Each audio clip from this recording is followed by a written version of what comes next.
Chapter 9. Where is Spider-Man? Peter walked along the street. It was cold, and he pulled his coat around him. He saw a newspaper. "Crime up 75%, it said. Where is Spider-Man now? And then he heard people shouting. People were running past him.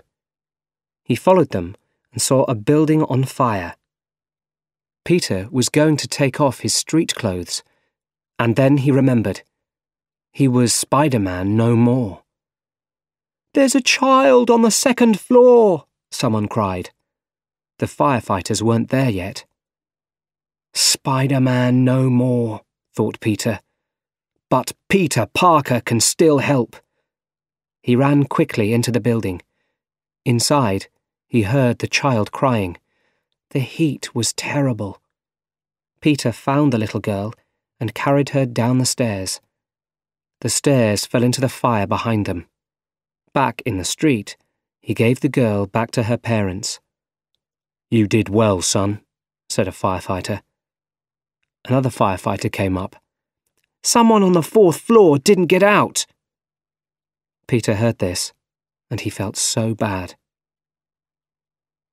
The next day, Peter got a message from Aunt May.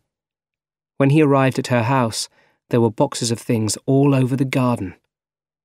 "What's going on?" he asked. "The bank gave me another few weeks," she explained. "But I'm moving on. I found a small flat." "Why didn't you tell me?" "I can look after myself, Peter," said Aunt May. "And young Henry Jackson from across the street is helping me. He's carrying my boxes, and I'm paying him $5. "Listen, about my last visit," Peter started to say.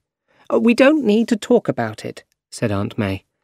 "It was difficult for you to tell me, so thank you. And I love you, Peter." Young Henry Jackson came for another box. "Hi, Henry," said Peter. "You take Spider-Man's pictures, right?" Henry said.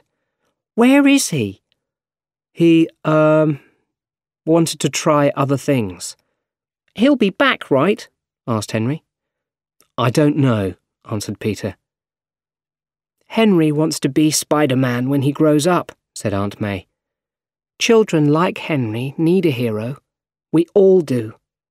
And I believe there's a hero in all of us, making us do the right thing." Does she know? Thought Peter. Back in the city, Peter took a lift to the top of a tall building. Do I still have a hero inside me? He asked himself. He looked across to the next building. I can do it, he thought. He ran fast to the edge of the roof and jumped. He flew across towards the next building. He felt great. Woohoo! I'm back! I'm back! He shouted. But then he started to fall. Down he went, faster and faster. Luckily, there were washing lines between the buildings. He caught one and swung down the rest of the way. He crashed into a wall and fell between two cars. Oh, my back! My back! He cried. John Jameson and MJ were sitting in MJ's flat. They were getting married soon, and they were talking about their big day. Don't you want to invite your friend, the photographer? Asked John. He's not my friend. He's just a really stupid guy, said MJ. She came over to John and looked into his eyes. What was she looking for? Put your head back for me, she said to him. Then she kissed him. Once, a long time ago, she kissed Spider-Man this way. This time wasn't as good. MJ sat in the window of a cafe with a cup of coffee. Peter walked in. Hi, said Peter. Thanks for coming, MJ smiled. Is everything okay? Asked Peter. MJ found it hard to answer. Do you remember, after my play at the theatre, You were different that night. I didn't want to listen, but I've thought about it. MJ looked into Peter's eyes, but Peter looked away quickly. Listen, he said. There's more for me to say. I can't be there for you, MJ. Do you love me or not? She asked. I don't, his mouth said. His eyes said something different. MJ moved closer to Peter. Kiss me, she said quietly. I need to know something, just one kiss. MJ closed her eyes and moved towards Peter. Peter wanted to kiss her so much, but he was listening to his spider sense. Something terrible was going to happen. Suddenly he took MJ in his arms. He pulled her with him to the floor. Half a second later, a car crashed through the big glass window of the cafe. The car turned over above their heads, then crashed into the floor behind them. They were still alive. Then they heard a loud noise. Thump! And then again. Thump! In the street outside, people were running and crying out.